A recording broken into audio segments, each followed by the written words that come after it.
Good morning students. तर सगळ्यांनी मराठीचं टेक्स्टबुक ओपन करा. आपला लेसन आहे ना, पेंडिंग आहे. तर पेज नंबर 47 सगळ्यांनी ओपन करा. लेसन नंबर 13 अदला बदल. आता हे अदला बदल काय होतात, याचा मीनिंग काय आहे, मतलब अदला बदली करना. तो अब ये स्टोरी है, मतलब इसके ऊपर स्टोरी डिपेंड है. अदला बदली, अब ये क्या क्या चीज़ की अदला बदली हुई है वो हम लेसन पढ़ेंगे तो देखेंगे. पन्नालाल पटेल 1912 1989 1912 में उनका जन्म हुआ था और 1989 में उनका देहांत हुआ था. पन्नालाल पटेल, इन्होंने ये जो स्टोरी है वो लिखी है. प्रसिद्ध गुजराती लेखक, विविध लघुकथा संग्रह, बाल साहित्य एकांकिका, प्रसिद्ध अमृत व इसाब या मित्रांमधील अटूट मैत्रिणी वर्णन प्रस्तुत पाठात केले आहे. यानी कि अमृत एक लड़का है इस कहानी में और इसाब नाम का लड़का है. ये दोनों के मतलब दोस्ती का अटूट रिश्ता इसको लेके वर्णन किया गया. अब देखेंगे हम लोग क्या दोस्ती है इनकी. होळीचा सण होता, सायंकाळीच वेळ होती, मतलब होली का त्यौहार था और शाम का समय था. गावातली काही मुले निंबाचा झाडाखाली जमली होती. गांव के बहुत सारे लोग क्या थे, नींबू के झाड़ के नीचे जमा हुए थे. एकमेकांवर धूळ उडवत खेळत होती. एक दूसरे पर धूल उड़ा रहे थे, खेल रहे थे. अमृत व इसाब या दोघांची घट्ट मैत्री होती. जो अमृत था और इसाब था, इनकी बहुत ही घनिष्ठ मैत्री थी. ते दोघीही तिथे हातात हात घालून आले व त्यांच्या बरोबर खेळू लागले. क्या किए, दोनों खेलने लगे आकर के. इसाब और अमृत हात घालून आले व त्यांच्या बरोबर खेळू लागले. आजच्या शिकून आणलेले नवे कपडे, शिवून, आजच सिवून, मतलब आज ही सिल के नए कपड़े उन्होंने पहन के आए थे. कपड़े दोघीन घालले होते, दोनों ने नए कपड़े आज ही पहने थे. दोघांचे कपडे, रंग, आकार व कापड सर्व दृष्टीने अगदी सारखे होते. मतलब दोनों ने सेम टाइप के कपड़े सिलाए थे, आकार में भी, दृष्टि में भी, रंग में भी, कलर में भी. दोघेही एकाच शाळेत एकाच वर्गात होते. दोनों ही एक ही स्कूल में और एक ही वर्ग में, यानी एक ही कक्षा में, डिवीज़न में थे. दोघांची घरेही रस्त्यांच्या कापोयावर समोरासमोर होती. थोडक्यात म्हणजे दोघा मुलांची प्रत्येक गोष्ट सारखी होती. दोनों की जो प्रत्येक गोष्टी थी वो सेम थी. फरक फक्त इतकाच होता की अमृताला आई वडील होते, इसाबला फक्त वडील होते. दोनों में फ़र्क क्या था, जो अमृत था उसके आई वडील दोनों थे और इसाब जो था उसके सिर्फ पापा थे. यानी अमृत के मम्मी पापा दोनों थे और इसाब के सिर्फ पापा थे, मम्मी उनकी ऑफ हो चुकी थी. दोघीन मुले आली, खाली रस्त्यांवर बसली. दोघांनी एकसारखे कपडे घालले पाहून एक मुलगा म्हणाला, अरे अमृत, इसाब, तुम्ही दोघीन किती एकसारखे आहात. तब उन दोनों को सेम में देख करके एक लड़के ने बोला, तुम दोनों तो एक जैसे दिख रहे हो. यावरून दुसऱ्या एका व्रात्य मुलाला एक खोडकर कल्पना सुचली, अरे तुम्ही दोघे कुस्ती का नहीं लड़त. फिर उन दोनों की दोस्ती में दरार डालने के लिए, अब कहते हैं ना, लोगों को खुद तो दोस्ती कर नहीं सकते ईमानदारी से, तो दूसरों की देख के जलते हैं तो आग लगाने की कोशिश करते हैं.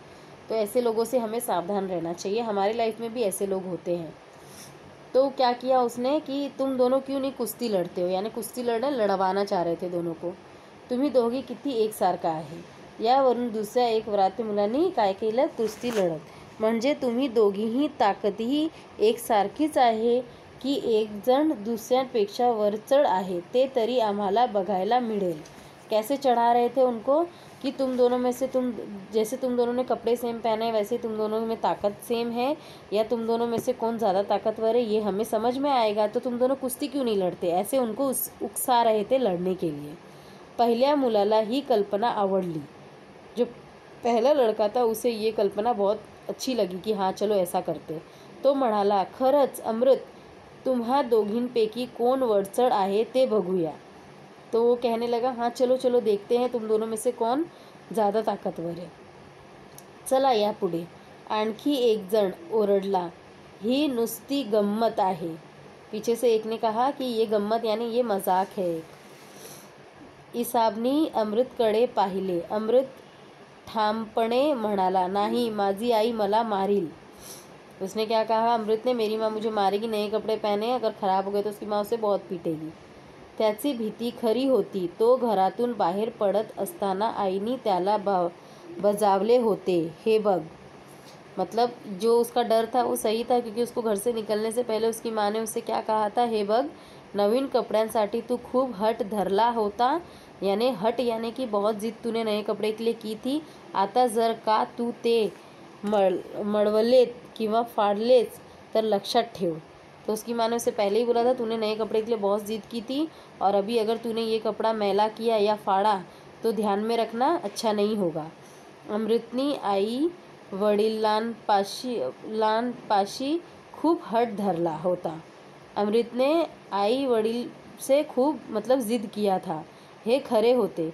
इसाबला नवा शर्ट मिळणार असल्याचे, इसाब को नया शर्ट मिलेगा ऐसा उसे इसाबाला नवा शर्ट मिळणार असल्याचे कळतच त्यांनी हट धरला होता.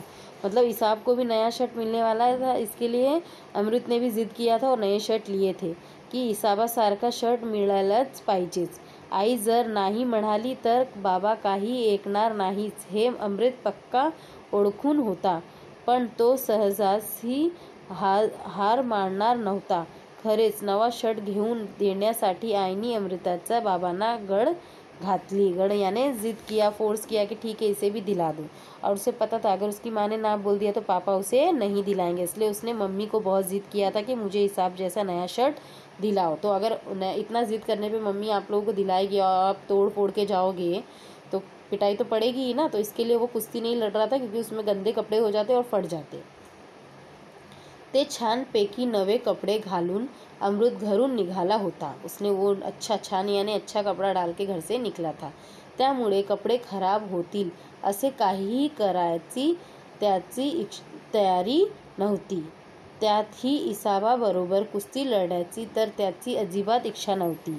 मतलब उसकी कोई ऐसी इरादा नहीं था कि झगड़ा कर मतलब कुश्ती लड़ेंगे. और इसाब के साथ तो बिल्कुल भी कभी नहीं सोचा उसने कि वो कभी कुश्ती लड़ेगा इसाब के साथ, क्योंकि वो उसका बेस्ट फ्रेंड था.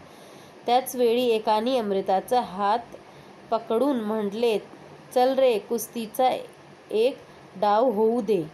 तब उसका हाथ पकड़ के अमृत का हाथ पकड़ के एक कहता है, चल एक दाव हो जाए. त्याने अमृताला मोकळ्या मैदानात खेचून नेले. मतलब उसने बड़े मैदान में उसे खींच कर ले गया. त्या मुलाचा तावडीतून सुटवायची अमृतने खूप धडपड केली आणि म्हणाला, हे बघ केशव, माझी कुस्ती खेळायची मुळीच इच्छा नाही, सोड मला. उसने कहा, किसे? केशव को, कि देख मुझे छोड़, मेरी कुस्ती खेलने की कोई इच्छा नहीं है. पण तो त्याला जाऊ देईना, पर वो उसे नहीं जाने दे रहा था. त्याने अमृताला जमिनीवर टकलेले, यानी उसने उसे ज़मीन पर गिरा दिया अमृत को केशव ने. बाकीची पोरे गमतीनी ओरडली. बाकी लोग गमती यानी मजाक, वो गिर गया ज़मीन पर तो सब मज़ा लेकर के हंसने लगे. अमृत हरला, केशव जिंकला. केशव जिंकला. हुई हुर हुर हुफ हुफ हुर्रे करते हैं ना सब लोग. आप लोग कैसे करते हो जीतते हैं तो दूसरे जो हारते हैं उनके ऊपर? तो सब लोग कहने लगे, अरे केशव जीत गया, अमृत हार गया. इसाबला हे सहन झाले नाही. इसाब को ये बिल्कुल सहन नहीं हुआ कि उसके दोस्त को ऐसे करके उसने गिराया. त्याचा पारा चढला. उसे बहुत गुस्सा आया. त्याने केशवचा हात धरून म्हटले, चल ये, मी तुझ्याबरोबर कुस्ती लढतो. उसने केशव को कहा, जो केशव ने अमृत को धकेला, तुझे कुश्ती लड़ने का बहुत शौक है ना, चल आजा, मैं तेरे साथ कुश्ती लड़ता हूँ. चलो नेक्स्ट पेज पर देखेंगे बच्चों. केशव घुटमळला, पण बाकीच्या मुलांनी त्याला चिथावले. केशव क्या हो गया? तो केशव तो आ गया, पण बाकी के जो लोग थे वो क्या हो गए? एक मिनट, वो छूटा तो नहीं. तर दोघी मुले परस्परांना भिडली. दोनों केशव और इसाब जो है दोनों एक दूसरे में भिड़ गए. इसाबांनी पेच घालून केशवला चित केले. उसने क्या किया? उसे चित किया, यानी उसे गिराया केशव को इसाब ने. उसे गुस्सा आया था क्योंकि उसके दोस्त अमृत को ऐसे गिराया उसने और लोग हसने लगे. आता कुठे मुलांच्या लक्षात आले की गंमत म्हणून सुरू केलेल्या खेळाला भरलेच गंभीर वळण लागले आहे. अब सबको ये एहसास होने लगा कि हम लोग तो मस्ती कर रहे थे लेकिन ये चीज़ बहुत सीरियस हो गई करते करते. आता केशवचा आई वडील आपल्याला रागावतील. अब केशव के माँ बाप हमें चिल्लाएंगे. या भीतीने सर्व मुले सेरावेरा पड़ून गेला. सेरावेरा पड़ गए यानी इधर उधर सब भाग गए. जब लड़ाई देखा ये लोग का सीरियसली में लड़ाई होने लगा, बोलते ना मज़ा लेने वाले सब होते हैं लेकिन कोई सॉल्व करने वाला नहीं होता है. तो क्या है, दोस्त हंसने के लिए तो सब थे लेकिन जैसे ही लड़ाई भिरी केशव को भी छोड़ के सब भाग गए यहाँ वहाँ. अमृत व इसाब देखील तेथून निघाले. वो भी वहाँ से निकल गए जब केशव को जोर से उसने गिरा दिया. दोघेही थोड्यात अंतरावर गेले असतील की अमृतचे लक्ष इसाबाच्या शर्टाकडे गेले. जैसे ही क्या हो गया, दोनों निकले, फिर अमृत का जो ध्यान था वो इसाब के शर्ट की ओर गया. त्याचा खिसा फाटला होता. उसका जो शर्ट का ये खिसा यानी जेब था वो फट गया था. भीतीने दोघांचे पाय जमिनीला खिळले. डर से क्या हो गया, दोनों का पैर ज़मीन से नीचे गिर गया. भीतीने मुलांचा पोटात गोळा आला. क्या हो गया, नीचे पैर में लग गया था. पुढ्या काय वाढून ठेवले आहे याची त्यांनी कल्पना आली. या शर्टासाठी इसाबाच्या वडिलांनी सावकाराकडून पैसे कर्जावून घेतले होते. मतलब इसाब के पापा ने ये शर्ट के लिए कर्जा ले करके उसे दिया था. कापडा निवडल्यात आणि शर्ट शिवून घेण्यात खूप वेळ खर्चिल घातला होता. इसे कपड़े लेकर सिलाने में भी बहुत टाइम गया था. अचानक अमृतला एक कल्पना सूचली. अचानक क्या हो गया, अमृत को एक दिमाग में आइडिया आया. त्यांनी इसाबाला एका बाजूला ओढून नेले. उसने एक जगह से उसे साइड में लिया. स्वतःच्या शर्टाची बटणे काढली. अमृतला म्हणाला, चल लवकर काढ तुझे शर्ट, हा माझा शर्ट घाल. पण तुझा काय, तू काय घालणार, इसाबाने विचारले. मतलब क्या किया, अमृत ने इसाब की शर्ट फट गई थी और उसके पापा, एक तो अमृत के लिए वो लड़ने गया और उसकी शर्ट फट गई और उसके पापा ने कर्जा लेके सिलाया था तो उसे बहुत डांट पड़ती घर में, उसके पापा को बुरा लगता है. इसके लिए क्या किया, अमृत ने बोला तू तेरे शर्ट निकाल. एक साइड में लेके गया और तू तेरे शर्ट निकाल, मैं मेरे, तो एक दूसरे को एक्सचेंज कर लेंगे, अदला बदल, शर्टाची अदला बदल. पण त्यांनी काय होणार आहे, तुझे बाबा तुला मार देतील. तो उसने कहा इसाब ने कि तेरे पापा तुझे मारेंगे. खरंच ते मला मारतील पण मला वाचवायला आई आहे, अमृत उत्तरला. तो उसने कहा ठीक है मेरे पापा मुझे मारेंगे लेकिन मुझे बचाने के लिए मेरी माँ है, लेकिन तुम्हारे इधर तो कोई नहीं है. इसाब घुट मड़ला यानी कि उसकी आँख, मतलब आँख भराई की, एक तरह से कि आँख भराई नहीं, मतलब कि वो थोड़ा सोचने लगा कि मतलब सही. त्याच वेळी त्याला कुणाचा तरी खोकण्याचा आवाज जवळून ऐकू आला. मतलब किसी के खांसने की आवाज़ आई. दोघी मुलांनी झटपट शर्टाची अदलाबदल केली आणि गल्ली बाहेर आली. किसी के खांसने की आवाज़ आई, दोनों ने फटाफट शर्ट का अदली बदल किया और गली के बाहर आए. मग सावकाश घराकडे चालू लागली. उसके बाद दोनों अपने घर की ओर निकल गए. भीतीने अमृतच्या छातीची धड़धड़ वाढली होती. डर से क्या हो गया था, अमृत की जो छाती थी वो धड़कने लगी थी अमृत की, क्योंकि उसको भी पिटाई पड़ने वाली थी. पण त्यांचे नशीब चांगले होते. तो होळीचा दिवस होता. या दिवशी झोबाझोंबी होणार हे ठरवलेलेच असते. मतलब एक उसकी लकी था कि होली का दिन था, उस दिन कुछ ना कुछ होता ही है, लोग करते ही हैं, सुनते नहीं हैं. अमृतचे आईने जेव्हा त्याला फाटलेला शर्ट पाहिला तेव्हा तिने फक्त कापडाला आठ्या घातल्या आणि त्याला माफ करून टाकले. उसकी माँ ने देखा तो बोला ठीक है चलो जाने दो, उसे माफ़ कर दिया. सुई दोरा घेऊन तिने त्याचा फाटलेले शर्ट शिवून टाकला. उसने उसे सिल दिया. मुलांची भीती गेली. उनके जो मन में डर था वो निकल गया. दोघीं पुन्हा हातात हात घालून बाहेर होली पेटवली होती ती बघायला निघाले. उन दोनों, अब डर निकल गया कि अब कोई कुछ नहीं करेगा, तो दोनों क्या हो गए, निकल गए हाथ में हाथ डाल के बाहर. होली के दिन शर्टाची अदलाबदल केल्याचे एका मुलाच्या लक्षात आले. त्यांनी या दोघांचा आनंदावर विरजण घालत टोमणा मारला। उन्होंने क्या किया,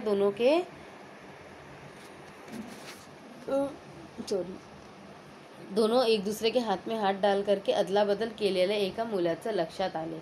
षटाची मतलब एक के ध्यान में आया, त्यांनी या दोघांच्या आनंदावर विरजण घालून टोमणा मारला। असं तुझी तुमच्या षटाची अदलाबदल केली आहे तर, मतलब ऐसे उसने किसी को शक हुआ, उसने उसे कहा कि तुम लोगों ने शट की अदला बदली की है ना, आता ही गोष्ट आपल्या वडिलांच्या कानावर जाईल। या धास्तीने दोन्ही मुले आपापल्या घराकडे धावली।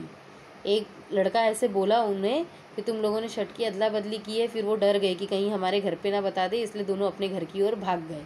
इसाबाचे बाबा अंगणात खाटवर बसले होते। इसाब के पापा क्या थे, खाट पर आंगण में बैठे थे।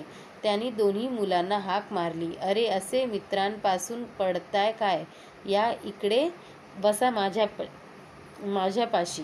उन्होंने कहा कि आओ मेरे बाजू में बैठो, क्यों इधर से उधर भाग रहे हो। त्यांनी अमृतला हाक मारली, उन्होंने अमृत को आवाज दी। त्याला बरोबर घेऊन थेट त्याच्या घरी गेले। वो उनको लेकर क्या गए, घर गए। त्यांनी अमृतच्या आईला हाक मारली, ती घरातून बाहेर आली। वो घर से बाहर आई, उन्होंने उसे आवाज़ दी। हसन भाई म्हणाले, भाभी आजपासून तुमचा हा अमृत माझा मुलगा बरं का, आज से ये तुम्हारा मेरा बेटा रहेगा, ठीक है। ती हसत म्हणाली, काय झालं हसन भाई, अहो तुम्हाला एका मुलाकडे बघायला होत नाही तर या दोघांकडे कसे बघणार। मतलब उन्होंने कहा, ही हसन भाई म्हणाली, काय झालं हसन भाई, अहो तुम्हाला एका मुलाकडे बघायला होत नाही, तुम्हें एक लड़के की ओर देखने नहीं होता, तर या दोघांकडे कसे बघणार, तो तुम कैसे ये दोनों के पास देखोगे। भाभी अमृत सारखे एकच काय अनेक मुलं असतील तरी त्या सर्वांना वाढवायची माझी आजपासून तयारी आहे। हसनभाई भावुकपणे दाटून आलेल्या गळ्यांनी म्हणाले। हसनभाई वहिनींना म्हणाले, या मुलांना गल्लीत शिरताना मी बघितलं होते, ती काय करताय ते बघण्यासाठी मीही तिथे गेलो। मतलब हसन भाई यानी उसके जो पापा थे इसाब के, वो ऑलरेडी उनको देख चुके थे ऐसा करते हुए कि उन लोगों ने दोस्ती के लिए एक दूसरे के बारे में अच्छा सोच के मतलब दोस्ती को निभाया। हसन भाई काय सांगत आहेत ते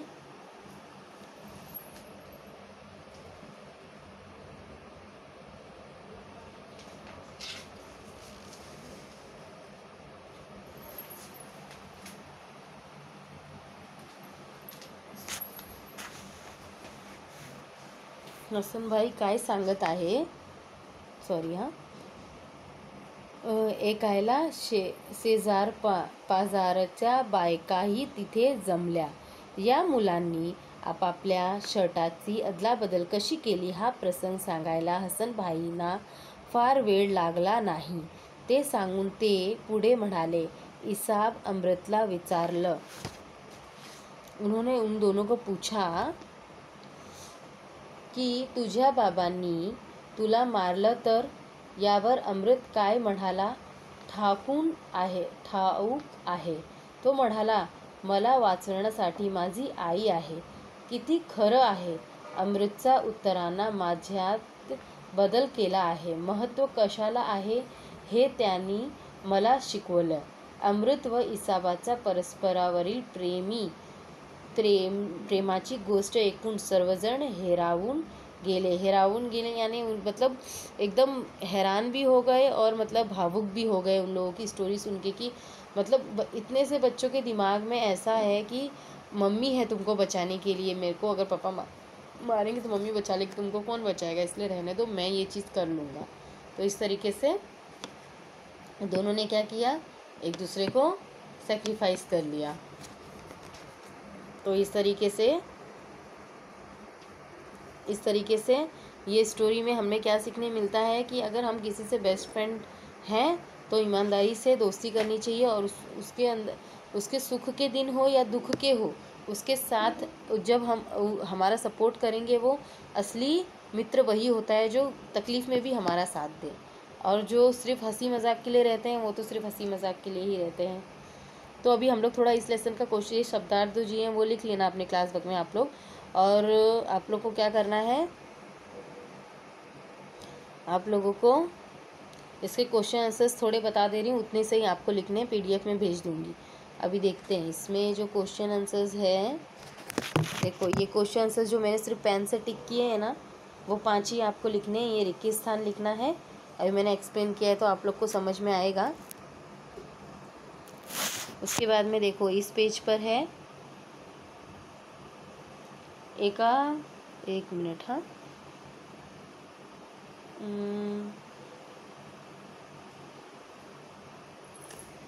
देखो इस पे है ना, ये ब्लू पेन से जो टिक किया हुआ है ना, ये जो ऊपर वाला है सेकेंड और फोर्थ और फिफ्थ, वो नहीं करना है आप लोग को, सिर्फ रिक्त स्थान करना है। उसके बाद प्रश्न क्रमांक 3 दिया है, देखो खाली आकृति पूर्ण करा दिया है ना, सिर्फ वो आप लोगों को करना है, वो करना है। उसके बाद उसके नीचे दिया है असे कोण कोणास म्हणाले ते लिहा, यानी वाक्य किसने किससे कहा बताया है ना मैंने, वो ये 5 लिखने हैं आपको। और फिर प्रश्न क्रमांक 5 है खालील दिलेल्या वाक्यांत योग्य घटनाक्रम लिहा, यानी घटनाक्रम जो है वो लाइन से वो लिखो। तो ये 3 क्वेश्चन आंसर्स ही आपको करने हैं। ओके, तो इस तरीके से इतना ही क्वेश्चन आंसर्स आपको करना है, ज़्यादा नहीं करना है। एग्ज़ाम आ रहा है, नॉर्मली थोड़ा सा ही दिया है मैंने, और एक लेसन बाकी है अपना, वो हम कर लेंगे। तो इतना सा ही आपको आपकी क्लास बुक में कंप्लीट करना है। So bye and take care, और अपना रिवीजन फटाफट स्टार्ट करो।